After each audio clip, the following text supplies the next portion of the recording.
بسم الله الرحمن الرحيم. اللهم صل وسلم وبارك على سيدنا محمد وعلى آل سيدنا محمد. والله احنا ايه يعني اولادنا كل شويه يقولوا احنا نفسنا ناكل تورتايه، نفسنا ناكل تورتايه. وزي ما احنا شايفين دلوقتي كل حاجه غليت، ومش مستحمله انك تعملي كيكه تبوظ منك يعني.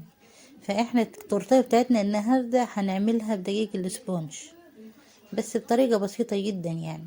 هي طبعا بتجيب نص كيلو دقيق سبونج، وانتي بتستخدمي له 6 بيضات او 7 بيضات، يعني المتوفر عندك 6 او 7.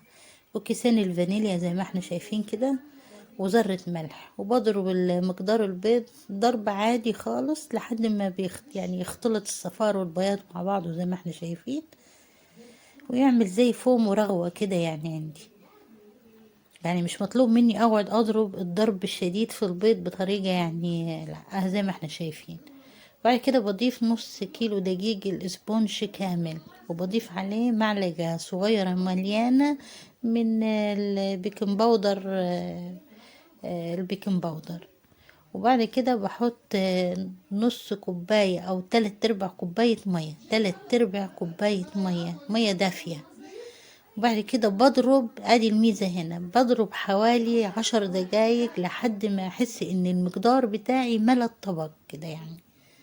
وادي احنا مجهزين صينية ودهنينها كويس، وحطيناها وفضينا المقدار ده في صينية مقدار 28، صينية 28 او 30. يعني انتي 28 هتبقى مليانة خالص، ولو 30 هتبقى مش ملياها للآخر.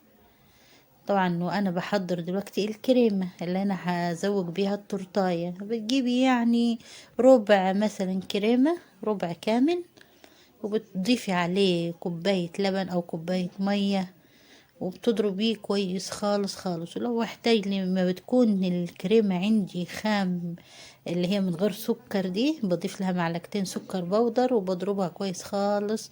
وما شاء الله الكمية بتاعتها بتزيد جدا، زي ما شايفين الكيكة اهي مرتفعة وهشة جدا وفي منتهى الجمال. يعني علوها اداني فرصة ان انا اقسمها ثلاث مستويات عندي. يعني انا كده قطعت المستوى اول طلعته، وادي المستوى التاني. طبعا انا مجهزة شوية مية بسكر، شوية يعني شربات عندك، يعني ايه يعني، شوية لبن بسكر، وتشربي التورتاية كده بالمعلقة خفيف خفيف كده. بعد كده بتحطي طبقة من الكريمة زي ما احنا شايفين كده، بتوزعيها كويس خالص خالص. وتبدأ تضيفي اي نوع من الشوكولاتات في قلبها زي ما احنا شايفين كده.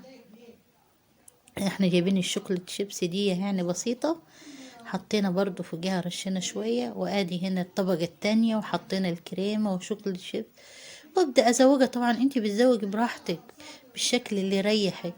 طبعا انت بتعملي حاجة تفرحي بيها الولاد، ويعني بتسعديهم بيها. يعني تورتاية برا دي عشان تشتريها يعني مفيش دلوقتي تورتاية اقل من 300 جنيه عشان تجيبها بالحجم ده، وتكون فيها الكريمة دي. والشغل بتاعي ده شغل اي حد بسيط يقدر يعمله في البيت، والله في منتهى الجمال والشياكة.